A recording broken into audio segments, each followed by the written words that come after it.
ನಮಸ್ತೆ ವೀಕ್ಷಕರೇ. ಗುರುಗಳು ಹೇಗೆ ಹುಟ್ಟಿದರು ಅಂತ ಹೇಳ್ತಾ ಇದ್ದೀನಿ.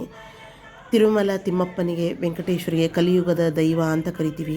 ಅಲ್ಲಿ ಗೋಪಿಕಾಂಬ ಹಾಗೂ ತಿಮ್ಮಣ್ಣ ಭಟ್ರು ಅನನ್ಯ ಭಕ್ತಿಯಿಂದ ಸೇವೆನ ಮಾಡ್ತಾಯಿದ್ದರು.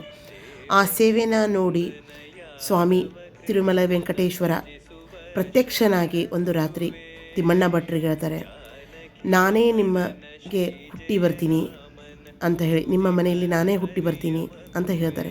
ನನ್ನದೇ ಒಂದು ಅಂಶನ ನಾನು ನಿಮಗೆ ನೀಡ್ತೀನಿ, ಜಗತ್ ಪ್ರಸಿದ್ಧವನಾಗ್ತಾನೆ ಈ ಮಗು ಅಂತ ಹೇಳಿ ಆಶೀರ್ವದಿಸ್ತಾರೆ.